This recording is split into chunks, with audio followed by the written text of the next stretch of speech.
this is awesome. Yeah. And I went around, I asked everybody. And so what I was getting was, don't do it. You shouldn't do it. Oh my gosh, I'm so burnt up. I'm thinking I should just sell mine. You shouldn't get into it. It's too much. I would just kept hearing that. So what I like to do is I ask pointed questions. And so I would ask them, what is it about it that makes you feel like you feel right now to tell me not to do it? And so what they start to do is they rattle off this laundry list of things that they're doing. Placing tenants, screening, they're fixing everything. They're going to every property on every issue and interfacing with tenants. They were doing everything. Trying to do everything themselves. So they're burnout, they're tired, and they're frustrated. Welcome to Courageous Stewards, the podcast where legacy meets leadership. We believe stewardship isn't just about managing resources. It's about multiplying impact, honoring purpose, and building with eternity in mind.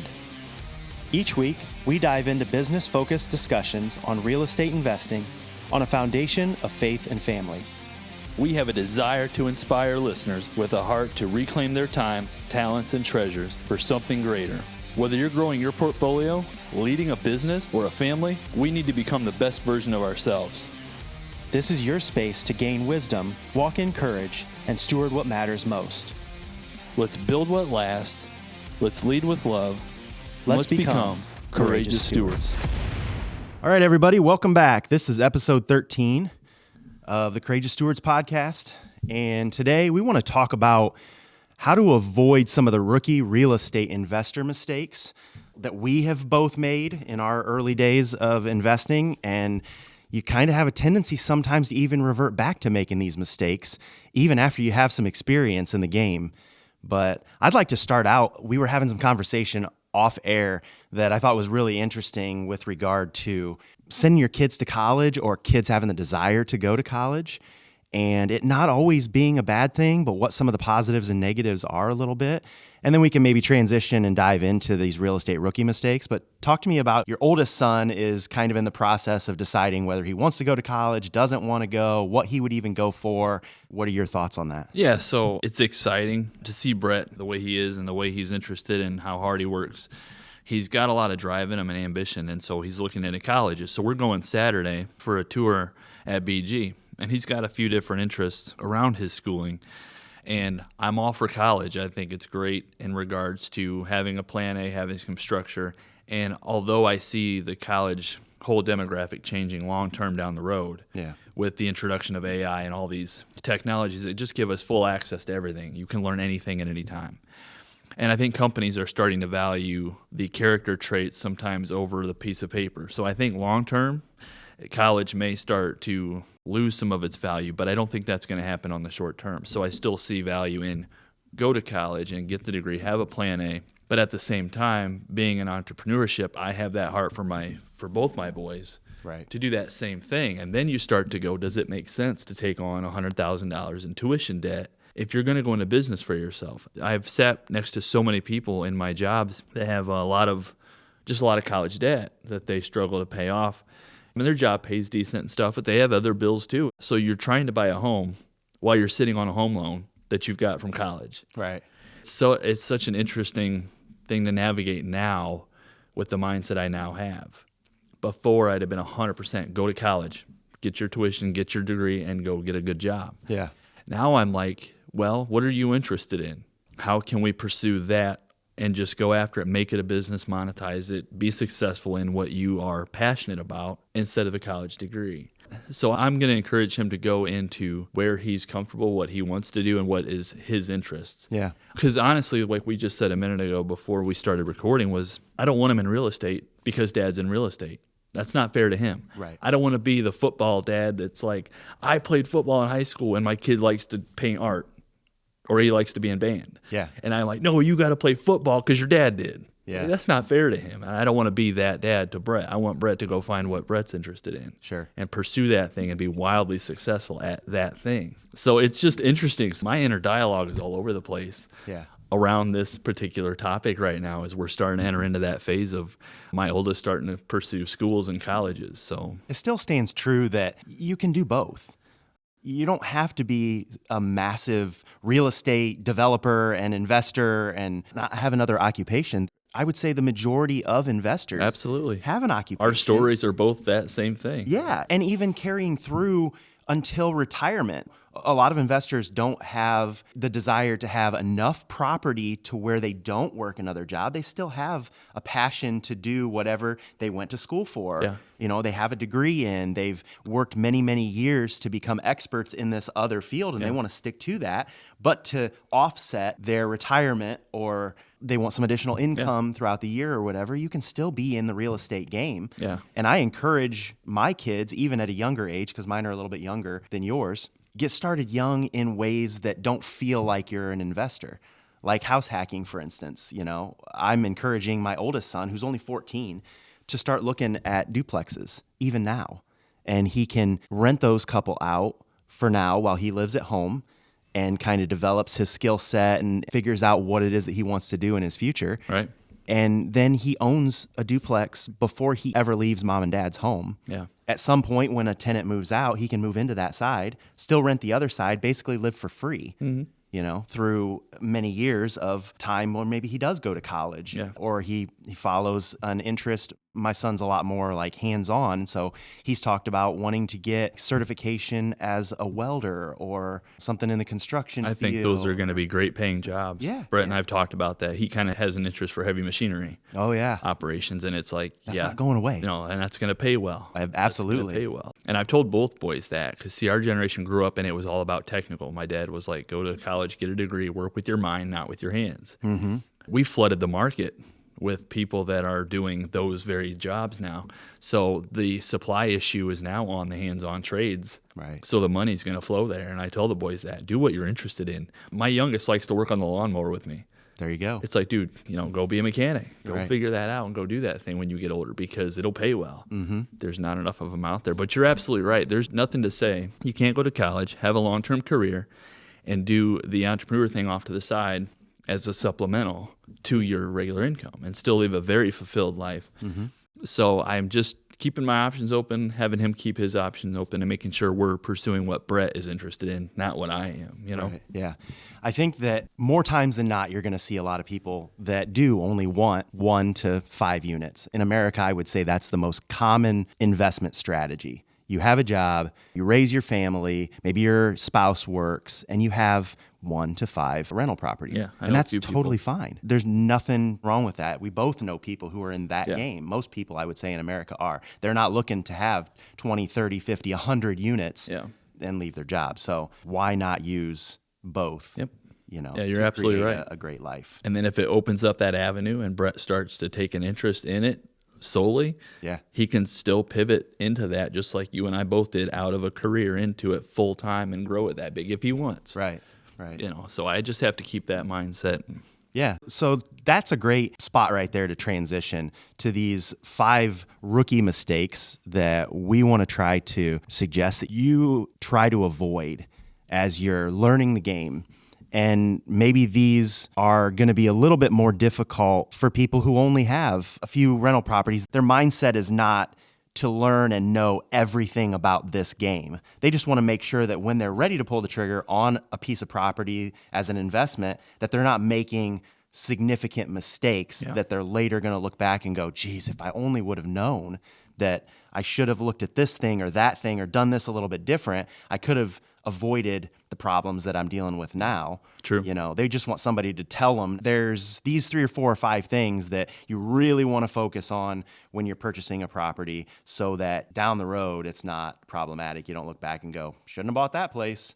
You know what I mean? So hopefully these 5 things that we're going to talk about will kind of give somebody a bit of a foundation to stand on when you're going out to look for property and some of the things that you can avoid. So I say we just jump right into it. The 5 things that we're going to talk about today are underestimating the cost of ownership, making emotional decisions, not mathematical ones, neglecting thorough research and due diligence, over leveraging, having too much debt on the properties that you're investing in, and also trying to do everything yourself.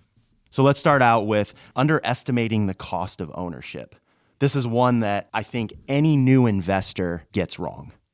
I got it wrong. I'm sure you same did. here. Even if you're a numbers guy, you're going to miss things. You just don't know what you don't know. Yeah. So talk to me about what it looks like to estimate your first rental property the right way. How do you approach it when you're just getting in the game and you're like, you know what, I want to go find a single family house or a duplex, and I just don't know the numbers to run. I don't want to buy something that's too expensive. So what can we do to not underestimate the true cost of ownership? Yeah, I can talk about my first one with that for sure. And I'm excited about this episode just in general because just reflecting on it right now, we learn our biggest lessons in our mistakes, not in our successes. True. What do you learn when it goes well, right? You're like, I did it. Okay, what's next? It's always that thing that burns us that we go, I'm not doing that next time, Right. So I'm excited to be able to share mistakes because that's where the lessons are. I think you can read books about how to do things all day, but I love hearing what not to do or what somebody's already done and been through. Yep. So I'm really excited about this episode. So avoiding this mistake of underestimating the true cost, I could have did better on my first one. Like we talked about, we both did it. So I jumped into that first deal.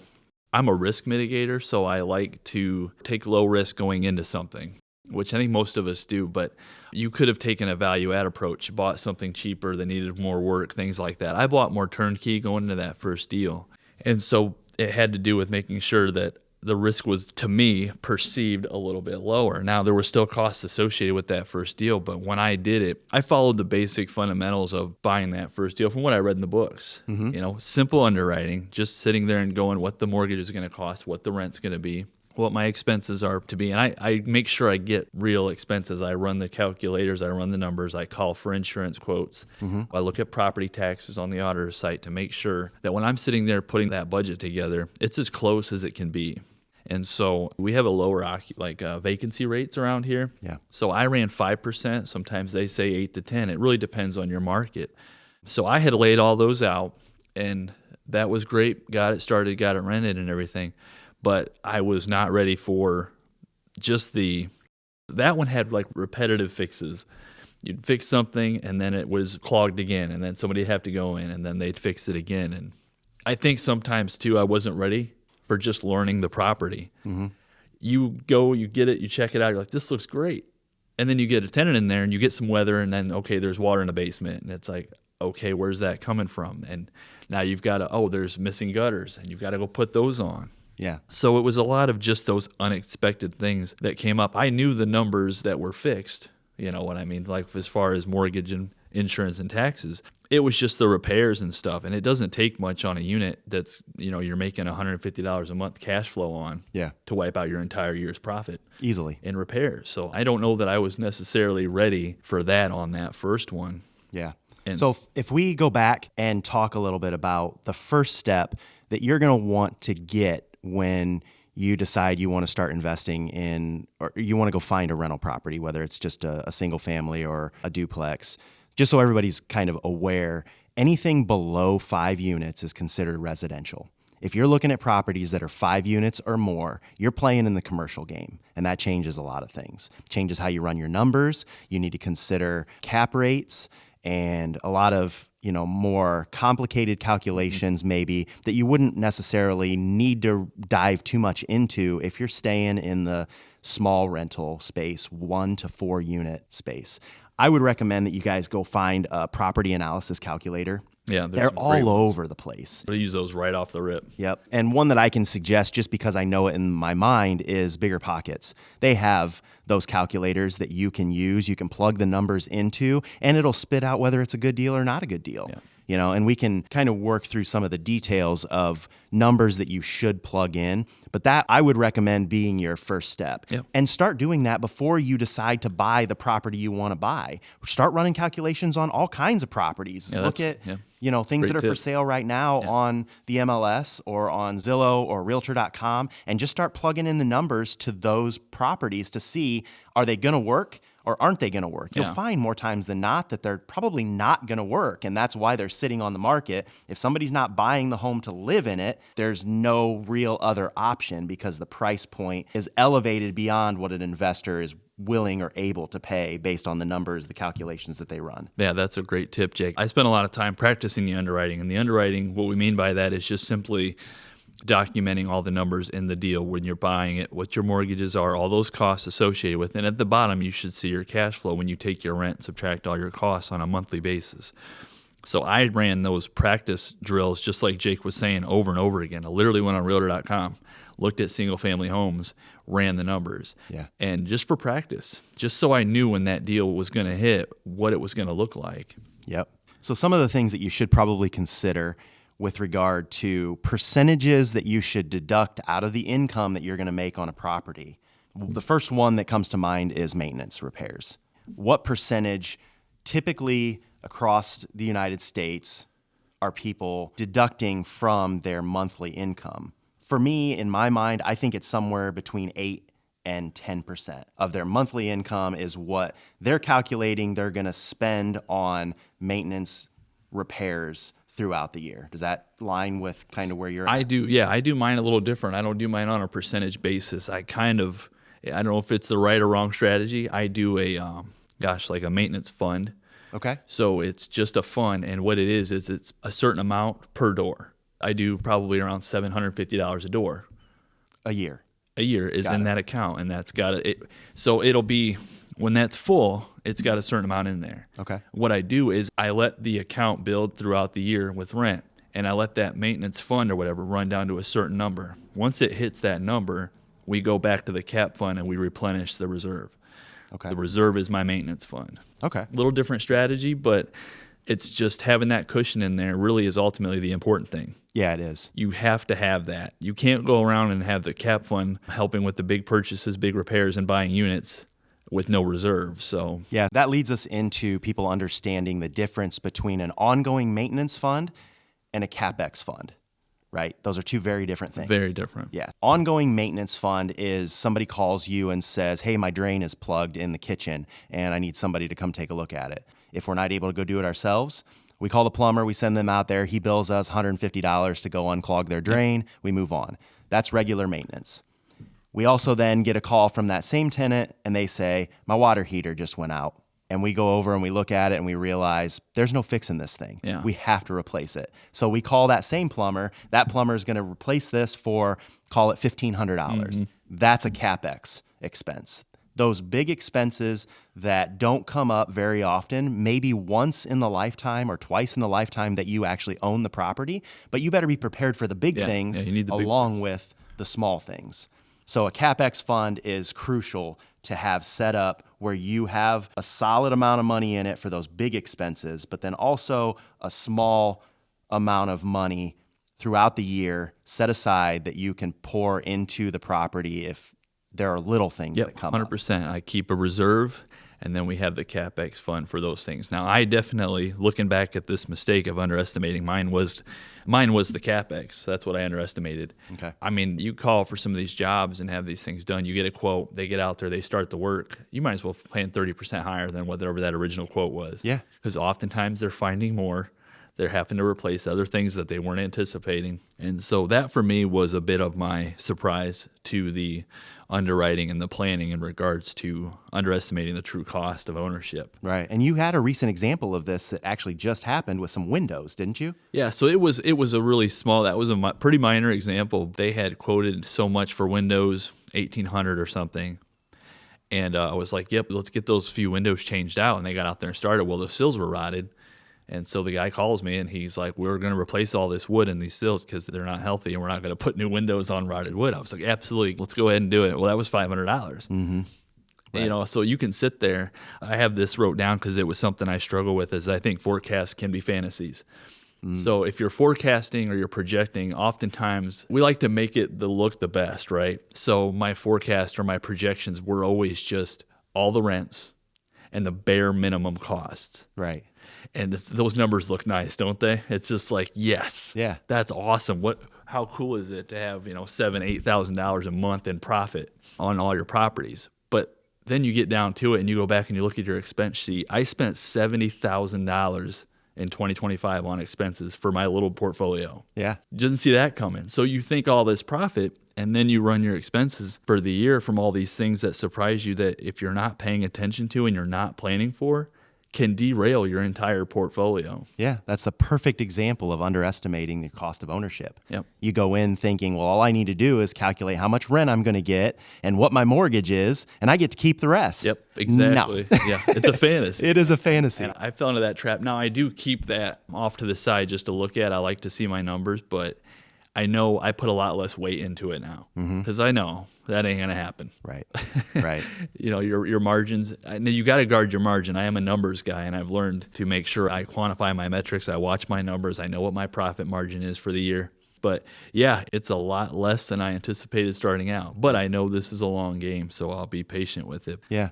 So another one that you should really consider with regard to underestimating the cost of ownership is accounting for vacancy, right? There are a lot of people who think that they're going to collect 12 months of rent every year from now until they decide to sell the property. On every unit. On every single unit.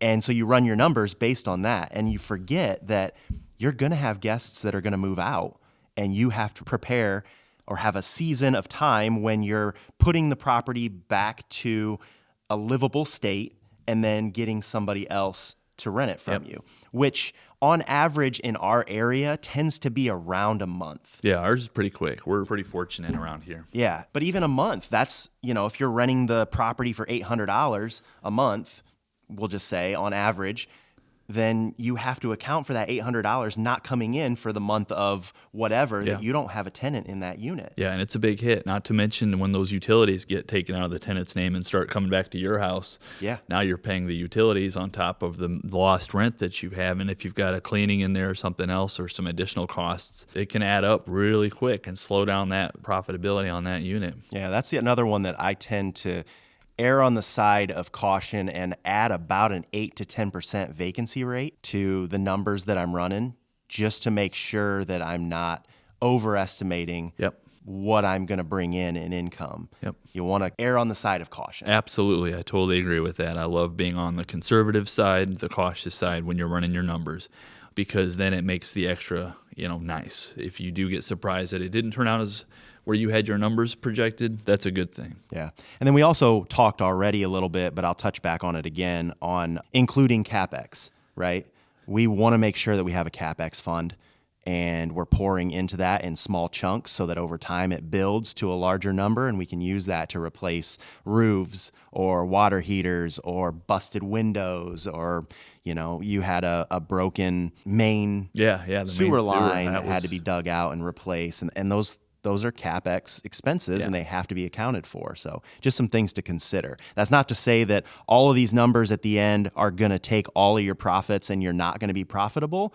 But the reality of this business is that it tends to not be as cash flow positive with small numbers of units as people originally thought that it would be. Yes, and I fell into that same trap starting out. I was overly excited about how it was going to be easy and I was going to have a ton of money in the account every month. And then you get started and it's just not that way, you know. So this isn't to discourage the listeners. No. To not do this. This is still a wealth building system and it works. If you do it right, it works. So we are still encouraging those of you out there that have a desire to consider this to just do your diligence, learn it, and take your shot. But we're trying to shed some light on the reality of it so that you guys aren't out there having fantasies about what this could look like that are unrealistic, because we don't want you surprised. I still get surprised. I still make mistakes now, but... Yeah, likewise. I do, and my portfolio is bigger than Sean's is, but yeah, there are things we come across that you didn't anticipate, but if you run the numbers from the beginning to sort of compensate for some of those challenges that are going to arise, then it's not such a big deal when Absolutely. they do. We talked about it, I think, on the last episode, is just having the expectation, know it's coming. Almost tell yourself, one of these is going to need a roof. Yep. Probably this year. I better just put $8,000 or $9,000, $10,000, whatever it is, into an account. Then when it happens, or maybe it's not a roof, but it's still a big ticket item hits, you already knew it was coming. Yeah. How much easier is that to go through than we just bought another property, I have $6 in the account, Right. and now I need a roof. So it's just anticipate it, and it makes it easier to go through it. If you have the perspective of most of these people that are listening to us want to get in the game and really haven't yet, and they're going to be more in that 1 to 5 units over their lifetime, probably. They're not really necessarily in it for the cash flow, right? They're working their W-2 job for income and cash flow. Yeah. So you have to run these numbers and make sure that the property is going to pay for itself. But there are so many benefits to owning real estate beyond the cash flow Yeah, for sure. aspect. With debt pay down, that the tenant is going to pay the mortgage off for you over time, and depreciation of we could the have a property to reduce Whole episode on that. On right. the benefits behind this style investing. Right. So this is more of a guidance on not putting yourself in a situation that you want to get out of the game before you even really well said. Let it simmer. Yep. Well said. Yeah. That's my hope too, because you get into it, you don't want to get out of it before you've given it an honest effort, and that can come from learning from mistakes that others have already made. Yeah. Something that a lot of people forget or don't think about is that this is a long-term play.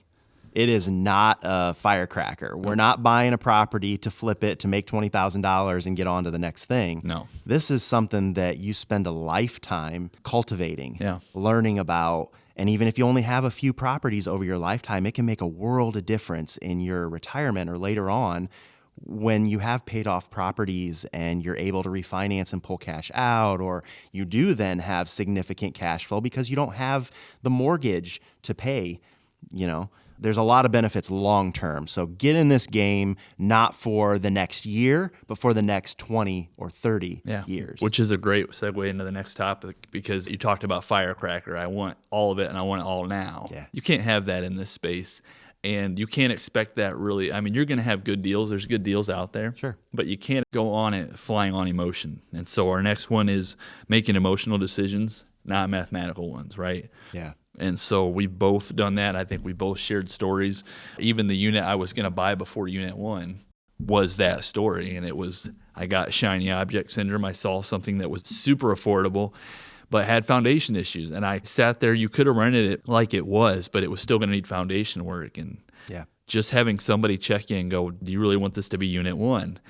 And then you start thinking about numbers and time. And that's all I needed was somebody to say that. And that was never going to be the unit. We'd been sitting on it for 6 months, paying for it, and then having foundation repair, and then trying to get it rented. Like, if I had done that as deal 1 with shiny object syndrome, I would have flown off emotions to buy it because it was cheap. And I might have got out of real estate right off the rip, because all I would have had is a bunch of expenses and no income. Right. And so it's so important that you take time to learn from others' mistakes, read the books, study some of these basics, because it can save you from derailing yourself before you actually get started and realize the fruit that is in real estate. I would even suggest creating a buy box. That's something that I didn't do right at the beginning of owning property, and I learned over time what it was that I wanted to buy and what I wanted to stay away from. Yep. You're going to come across all kinds of different properties, and you do tend to get, especially once you're in the game, you tend to get this shiny object syndrome. You're like, oh, that'll work. Oh, wait, this will work over here. I should try to do that thing because that looks like it's profitable. Yep. And you really should kind of narrow your focus and put your blinders on to what it is that you really want to buy and own long term. So create a buy box. And for us, I can say our buy box consists of single story, ranch style, crawl space units. We like the mirror image units. So if I'm going to buy a 4-unit complex, I want them all to be very similar in setup. Like, they look the same, they have the same layout. It makes it so much easier to manage. And I know that each one of them has the same components. We shy away from the properties that are, we call them Frankenstein properties, that were big old houses that have been converted to 3 or 4 units. And, they just kind of put walls up to create 3 or 4 spaces. Now, there are people out there that make those wildly successful. I'm not saying that that's a bad investment by any means. That can be your buy box. Yeah, you're talking. That's a great strategy. Your strategy, right. It's just not my strategy. So I would suggest to people who are getting in this game to figure out what it is that you want to buy. Right. Maybe it's just single family homes, one and then another and then another. Nothing wrong with that. I would say the majority of Americans are there. That's where their buy box is at. Some want 2-story houses, some want 1-story, some want basements, some want crawl spaces. You can get pretty narrowed in on your focus of what it is that you really want to look for, and then in a way ignore the Right. other things. That's the You thing. almost have to. Yeah. So That's awesome, Jake, because it's interesting that we sit here with two very different strategies in regards to that. But I want to go back to the mistake part of this issue, which is the emotional decision making. mm-hmm. There are so many facets of this, okay? If you were looking at properties to win over the other guy, you'll make emotional decisions. Yeah. If it's about just getting the property so the other guy doesn't get the property, that's not good buying. That's not good strategy. That is more emotion driven. Let them have it. If you are more concerned on just getting another unit in your portfolio instead of adding the right unit to your portfolio, that's emotional driven decision making, and that's not business. That's not beneficial. Right. So having a strategy, it can't be winning over it being the right unit. Mm-hmm. And you touched on it a little bit when you got right into how to avoid it, which I totally agree with 100%, although my strategy was a little different. It's like a go, no-go gauge for me. So my primary pocket is small multifamily. I'm improving our quality and our condition of our units as we go because I'm still very new to this space. And I was more of kind of a buy what's there and if it makes sense. Now, my strategy in regards to buying was more focused on basically my numbers, running my numbers. Yeah, it has to be. I had a go, no-go gauge. The other mistake I made emotionally on buying versus buying by what the numbers show and what the data is simply telling myself the lie that I can buy this and I'll make it work. You can't get real estate to submit to your fantasy idea on how profitable you can make it. So don't fall into that trap. Yeah. The numbers tell you exactly where it can go. Even if you're projecting, and you have to project, but you can't project on emotion, you have to project on data. Yeah. So you've got to go out and analyze what the market rents are in your area for a property in that condition, that grade of unit, right? We talk about A class, B class, which has to do with how high end the property is, right? Your A class being your HGTV, fresh turns, brand new homes, and B and C and D on down and so forth. So you go and you look at it. You might want to try to trick yourself into thinking you're going to get it better than it can be. Don't do that. Look at the data. The data will tell you where you can take it. Now, if you find a deal, I've had a few of these, Jake. I'm sure you've had the same. The operational said you can see it. Defiance rents are averaging $700 to $1,000 a month. Well, this guy's got this duplex here, and he's renting both sides for $500 a month. There's some room there. You don't have to go in and raise it all the way to $700. You can raise it $100 each unit. That's going to help your bottom line. But the data will show you that. Yeah, there's something to be said for forced appreciation, and there are times when you can force appreciation, whether it's in the value of the property or the amount of income that you're making on the property, but you still need to run the mathematical numbers based on what it is right now, and then you can run the numbers on what the projection could be in the future and make your educated decision based on the mathematics and not just it looks like HGTV, Correct. brand new home, and I want to own it, so I'm going to go buy it. Yep, 100%. So my go, no-go gauge is obviously, number one, finding the deal. Number two, analyze the deal. We talked about that a little bit. That's just going out and running some of the numbers on some of the underwriting. And then I have to analyze those results. So I focus primarily on cash flow and NOI. I don't look at cap rate too close or IRR. We'll talk about those another time. So I look at those. I want to make sure my cash flow around our area is above $200 a month. I love $300 a month. I really try to target that if I can. And an NOI of, like, when I talk about the NOI, we're looking back at that net operating income. So you're talking your annual income, subtract your expenses, and then you've got your NOI. So I like that to be, we talked about the 1% rule. Yeah. Jake, you said at $1,000 a month in rent on a $100,000 property, that's your 1% rule. I like to see on my strategy here in regards to buying a property is 1.3 to 1.5. I bought properties closer to the 1 if I knew the data showed I could get it to the 1.3 to 1.5. Yeah. But only then. And then those requirements have to be met, and then we do a personal walkthrough. Then I have a home inspection. Yeah. I do home inspections. Not all the investors I know do them. But for me, I'm not an expert in catching those big things. And so a $400 bill for me to pay an inspector, although that's expensive, if he tells me that the foundation's failing and I didn't see it and he did, and I walk away, or I know that I'm going to have a $15,000 expense, all of a sudden that's leverage, that's negotiating leverage. Right. So I highly encourage the inspection. So I find the deal, analyze the deal. I have to meet my requirements in regards to cash flow and NOI.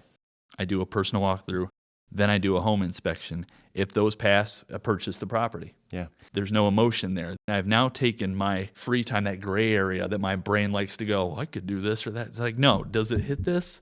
And can it? And if it does, I'll buy it. Yeah. So run the mathematics first and then decide, is this a property that I want to own for the next 20 or 30 years? Yep.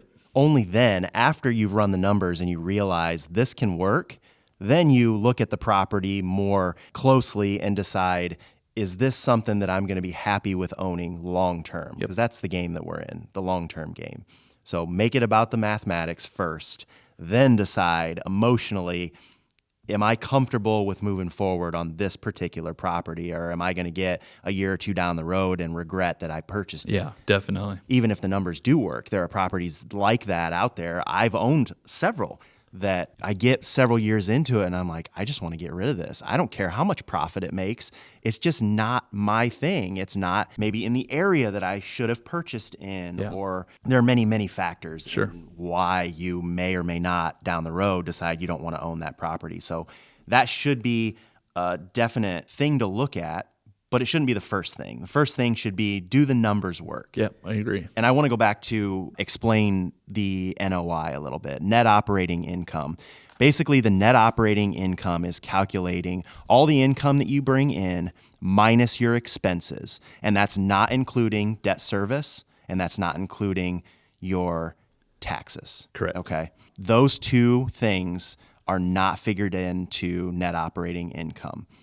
So once you have figured out your NOI, or net operating income, it'll give you a much better idea of the possibility of what that property will bring in. Correct. Yep. It's kind of a reflection of the potential profitability of the unit. Yeah. Based on that percentage. And so it's great that you doubled back to that, because I actually should touch on cash flow, which cash flow is the NOI, but the additional expenses that are factored into cash flow are your mortgage and your taxes and things that were not included in the NOI. That's going to help you find what you're left with at the end of each month after everything's paid. Exactly. That's your cash flow on the unit. That's money going into the business bank account. Correct. So I'm really glad you doubled back on NOI. Now, the other important thing on that buying process that I have is the order. You hit it really hard on just know your numbers first. I wrote this strategy in a process in an order that makes sense. I like to value my time, and I certainly like to value other people's time. Yeah. It doesn't make sense to go have a walkthrough on a unit, getting an agent, going around and seeing a unit, having a home inspection, and then going back to my office and running the numbers to realize it doesn't. So this is written in order that makes the most sense from a strategy standpoint. Right. So I'm not wasting time or energy doing any one thing. Yeah. I can look at the property and I can run my numbers right in my office. Yep. If it makes sense, now it is worth investing the energy into the next step. And if any one of these 5 fails, it's a no-go. We stop as soon as we hit the fail. We don't do it. We go on to the next deal and we look at another one. Yeah, I agree. So you've already kind of created a step-by-step process that you follow that's written down and documented. Yep. And I'm sure you'd be happy to provide this to somebody. Yeah, if anybody wants a copy of this, you can just comment, reach out to one of us, message one of us, and I'll share with you my buying a property strategy, my numbers. I actually have one for selling properties. Yeah. Also. So I have a lot of this documented, and I'm willing to share any of this with anybody. Okay. To help somebody. I think that's a great way to use it for sure. Yeah, and you guys can reach out to us on, on our social media platform. Any of them. We're on YouTube, TikTok, Facebook, Instagram. Those are the primary ones. We also have info@courageousstewards.com. You're welcome to email us, and we'll get back to you as soon as we possibly can. We want to try to help people out as much as possible, and we have some resources to do that. So definitely. That would be awesome. The third is neglecting thorough research and due diligence. Now, we've touched on this, so I don't think we need to spend a ton of time on it, but I see your eyes lighten up, so you have some stuff I to like talk this about. one. So I had some great guidance when I started out and some great mentors around. And so doing your due diligence, this is so crucial and has been so helpful. I have a 30-page business binder on Skyver Properties around strategy, vision, mission. There's like a 15-page real estate report on our county in there. And I used that, and that was so incredibly helpful. So when you have the data in front of you, what it allowed us to do is we were able to target our buy box, our strategy, our go, no-go gauge, targeting units that were going to capture 47% of the rental market in our county. That was really cool. So our rent price range is anywhere from 600 to 950, 960 a unit. That was 47% of the rental market share in Defiance. So it's like knowing that was incredibly powerful, because when you look at the pie chart, it's like, okay, starting out, these fit our budget. These were units we could afford to buy to start out. They were going to be lower cost, lower down payment, and we could rent those out at that price point. So we kind of knew strategically going into it, because of our research, targeting our rents. Yeah. And it worked out really well. The mistake here is not researching your market, not understanding where to set vacancy rates. I think vacancy rates is going to change in any market. You can't go off an Ohio vacancy rate if you're down in Kentucky or California. You need to know what yours are in your area. So it's just making sure you're looking at comparable rents. Look up 1 bedroom, look up 2 bedroom, look up 3 bedroom. I would say, ask AI, it'll tell you, it'll go out and scour, but actually go on the websites that have rental units and look up what people are actually charging. Yeah, call some of the apartment complexes and ask, what would it be to rent a 1 bedroom, 1 bath, 2 bedroom, 1 bath, 3 bedroom, 1 bath, Perfect. and so on. Great point. Yeah. Being able to just reach out, get the actual numbers in your market and know that ahead of time is going to help you set your rents and set your rates. And a lot of times it's, those numbers and then you have to stick to them, because there's an emotional part of this too. So you put a unit online. We just were talking about this yesterday, and you put a unit online and you put the rent where it should be, because what we have in our area is a population and housing shortage. What that has done, has driven rents up. And so people will see a rental posting and they'll comment, or they'll feel like, man, that's way too much for that unit. I'll have it rented in 2 weeks. Easily. You know what I mean? Where I have it rented because I've done the research, I know what the market is, and I know there's a housing shortage and the rents are higher. They just are. I don't control the market. I don't have the capability to go out and build 20 houses right now to help the housing shortage issue. Right. I run a business, and the business is going to be ran on what the market says. So the research is just incredibly important here. It's funny that around our area, rents are actually really low. They're much higher than they were. Oh, we're way below the average. Way below. We are way below the average. Wildly below. But renters don't typically have the perspective of national averages. They recognize that 5 years ago, they could have rented this same unit for half of the price that it is now. But the bottom line is we're still a third or less of what most everywhere else in the country is renting property for. Yep. It's like if you want to move to Montana and rent a property there, you're going to be paying $2,500 to $2,800 for the same exact unit, same quality, same amenities, everything that you're renting here for $800. Yep, you're exactly right. That's perfect, because that's exactly what it is. They think about the rents from 5 or 10 years ago in our area, right? And they can't believe what they are now. I've had a person from Kentucky and I've had a person from Columbus come up, and I'm always like, okay, it rents for this much. And I'm always worried, like, okay, am I going to hear this again of how expensive this is? They are elated. Yeah. They're like, are you kidding me? $900 a month for that apartment? I'm like, yep, that's what that one is. And they're like, I was paying $1,300 for a smaller unit where I was at before. So you're exactly right. Wherever you're coming from, like, we are below the average for sure. Yeah. And we see a lot of postings online that I think small investors don't do their diligence and do their research and end up pricing themselves far too low, which drives everything else down, or the potential of. It causes conflict sometimes, because folks will say, well, I just saw one online that was, I don't know, $650, but you want $900 for this one. And then you have to explain, well, listen, this is what the market will bear. There are 100 other people behind you that will pay the amount for this exact unit. And so running a business, I can't take $300 a month less than what the market will bear, or the profitability of the business is zero or in the negatives, and we can't continue to operate. So we have to be at where the market will bear. Yeah, you got to stay process driven, respect the business.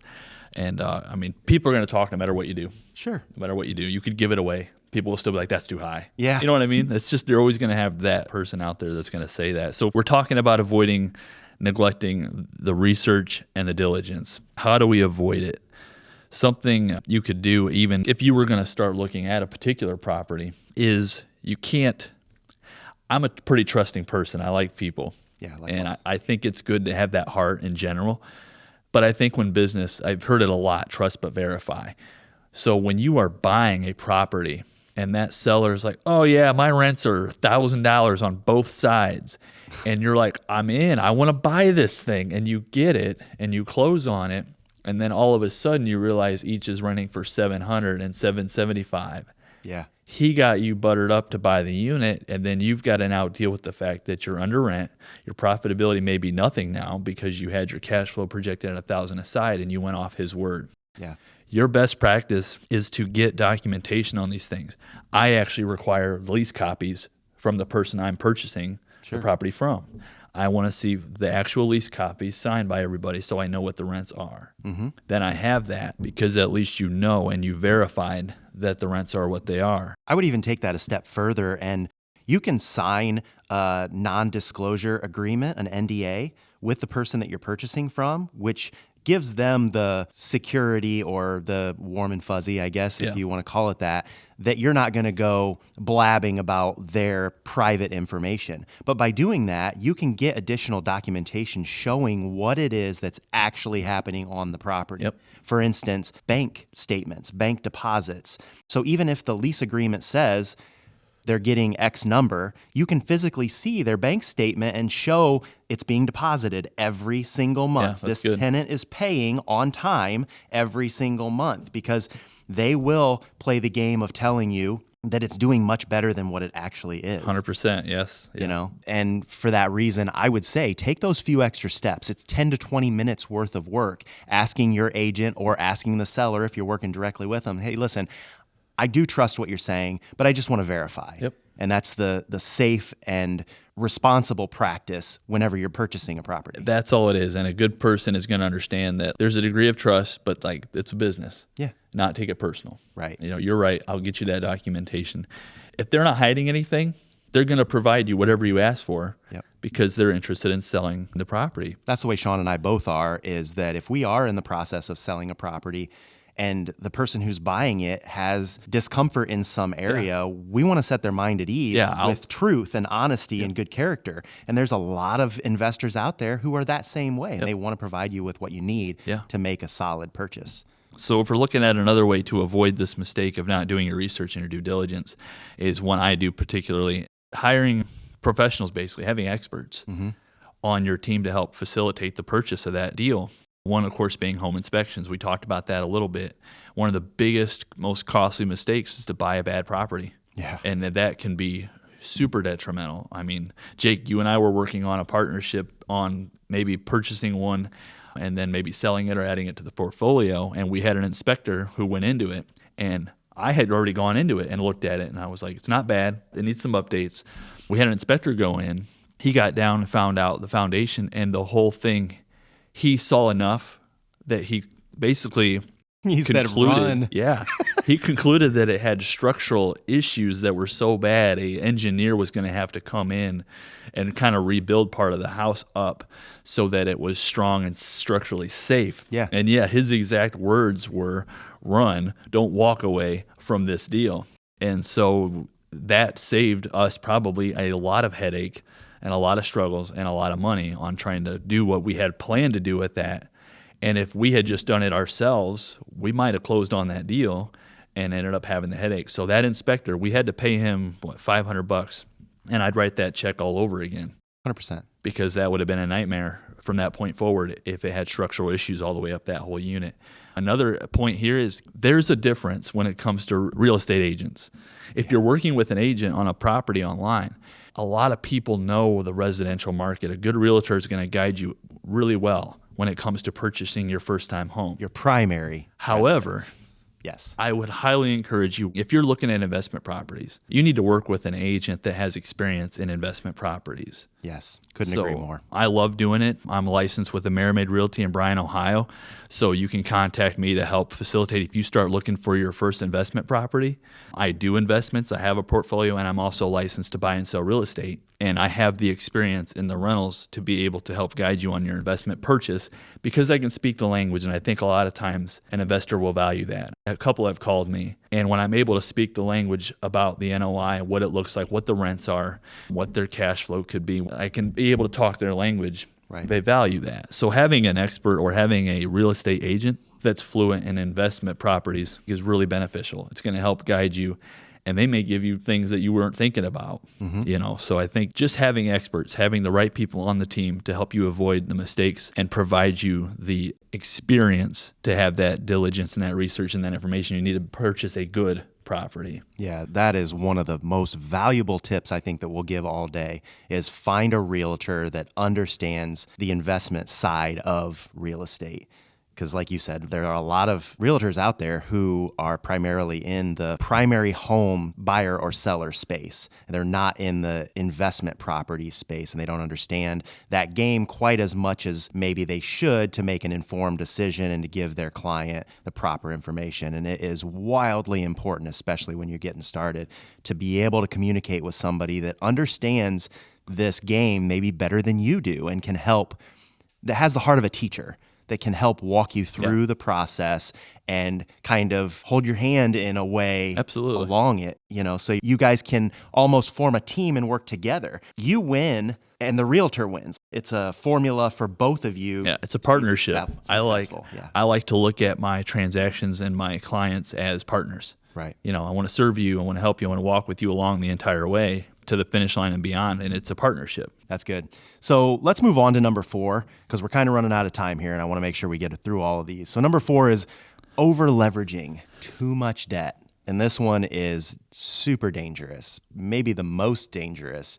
Now, I preface that with if you can wait and hold for long term, you almost can't lose in real estate unless you buy a horrible property, make some serious bad decisions along the way. But bottom line is over time, real estate will come back, it'll go up, and it'll be a good solid investment. But that doesn't mean that you should over leverage or try to buy a property with as little money out of pocket as possible and have a huge mortgage on it that you have to cover should something go sideways, or you don't want to have so much in the property that it's going to take such an unbelievable amount of time to gain that back, if that makes sense. Yeah.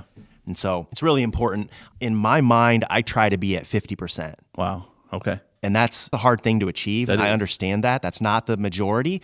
It's a goal to try to get to. Yeah. But if you have that percentage in the back of your mind and you're trying to reach that, then you're constantly on the move to do better, to get better, to maybe put a little bit more down when you purchase a property so that you don't have so much debt on it and you're more comfortable in your cash flow. Yeah, stuff I like that. I like that number. So I think most people will try to be more in the 70 to 80% range, but I just try to hit a little bit closer to 50. That's a good number. I run 60 to 65%. Okay.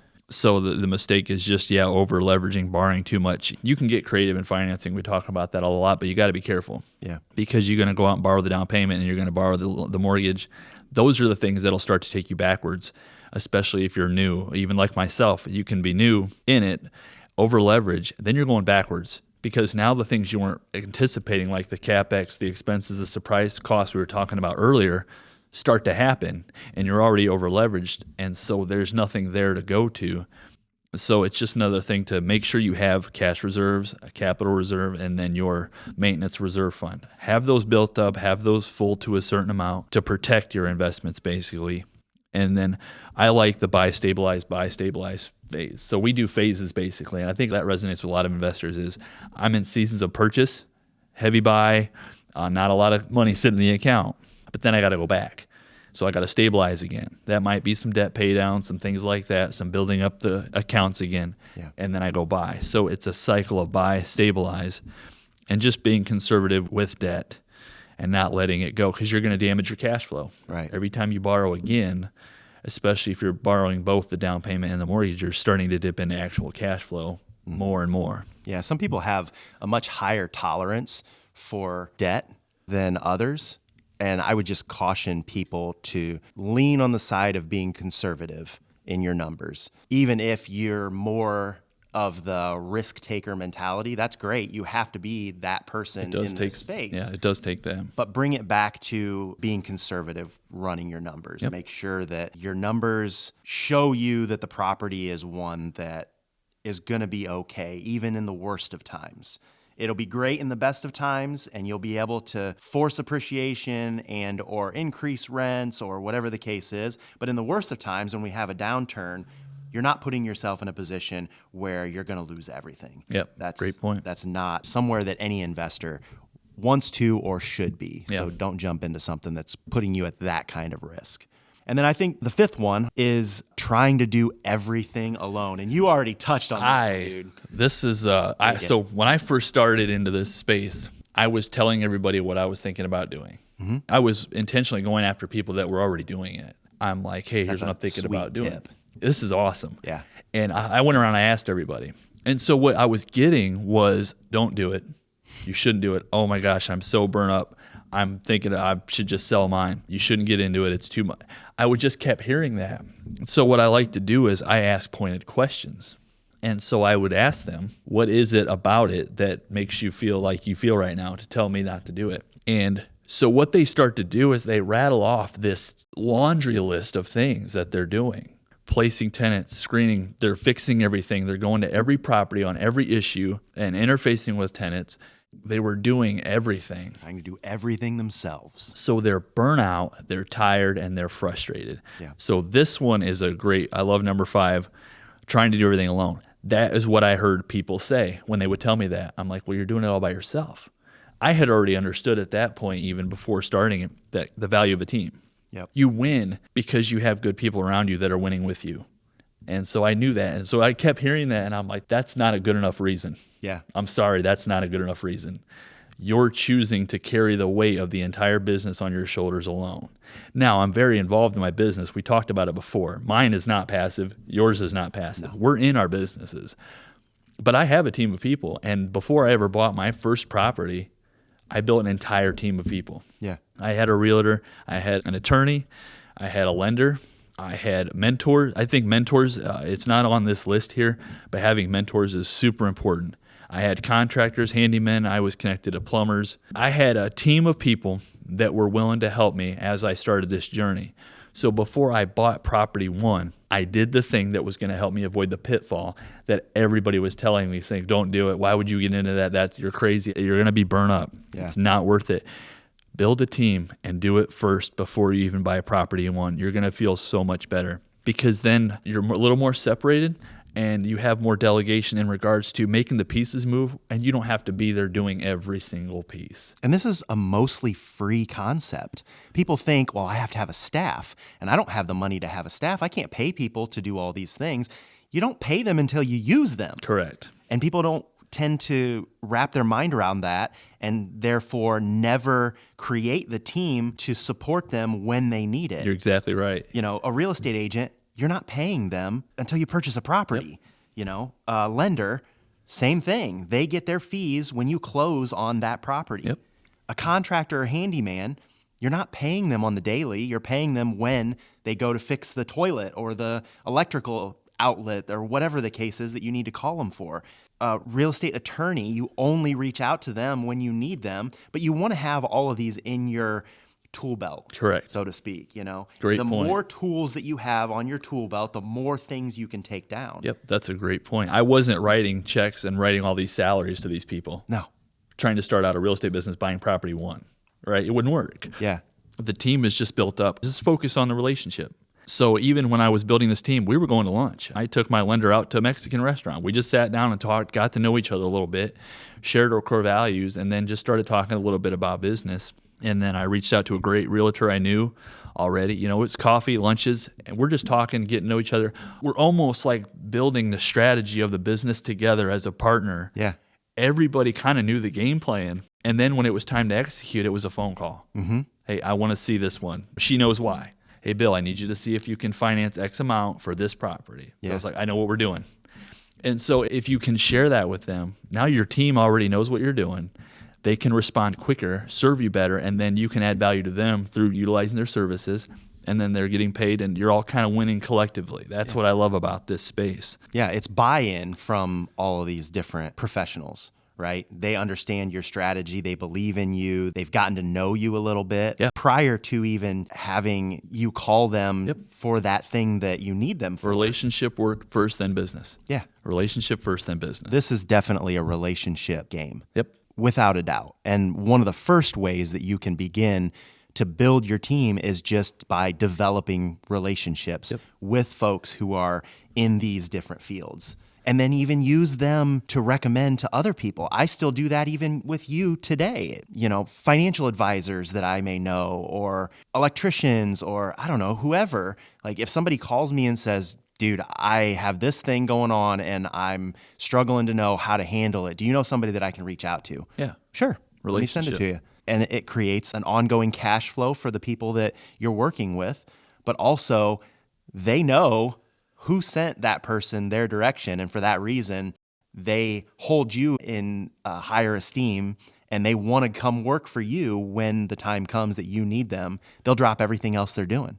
We have contractors that are that way, where it's like, I've worked with them enough. I've given them enough business. They know my vision, my passion, who I am, my family. And for that reason, if I call them, dude, they're dropping whatever it is that they're doing and they're coming to help me with the thing that I need, because we've established that relationship ahead of time. So good. So true. So I think that is probably the thing that we should end with as far as helpful tip. But I do want to go back and just give a quick reminder of the things that you don't want to do or avoid, I guess, but put them in a way that is, do these things, right? You want to understand the cost of the property that you're looking at. And that means run the numbers on lots of properties. Get a calculator to do that and put the numbers in. Get comfortable with it. The more you do it, the better you're going to get at it. Yeah, that's a great point. Yep. Make mathematical decisions, not emotional ones.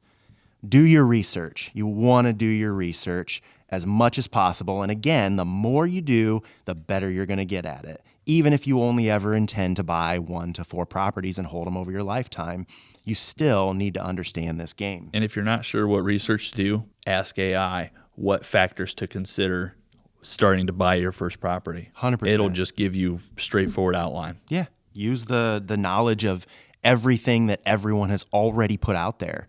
And by looking at it, you'll be able to sift through like, I don't know if I really agree with that one, but if you can gain 75% more knowledge on how to run the numbers than you had before, you're already winning, and you're going to increase and improve from that point forward. So good. So don't over leverage your properties. Be very careful and conscious about not financing to the hilt. Yep. Create a strategy that's going to work both for cash flow and equity, and then build your all-star team.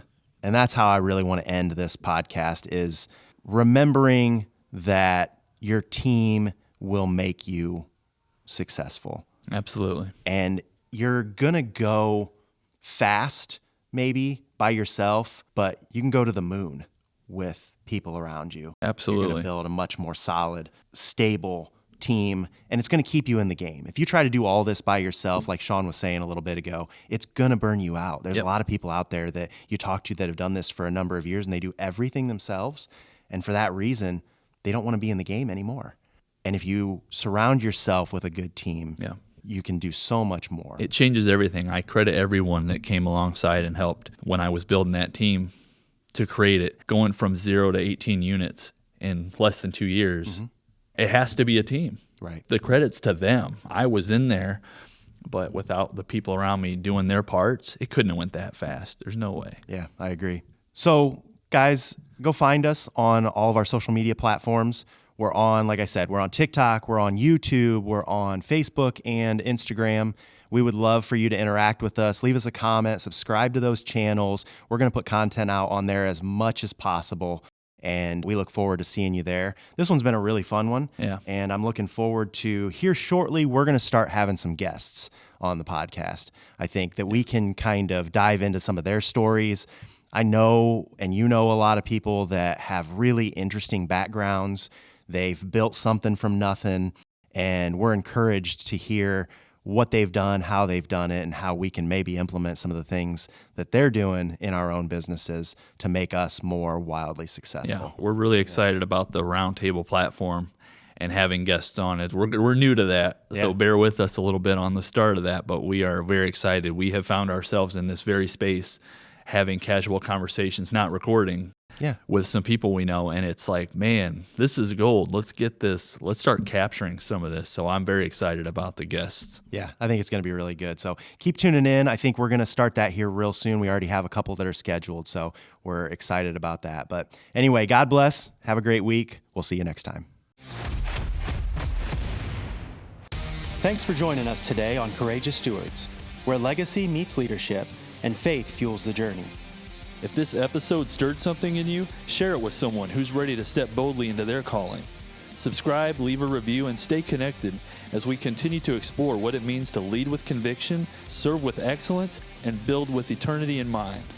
So until next time, keep showing up, keep stewarding well, and remember, courage isn't the absence of fear, it's obedience in motion.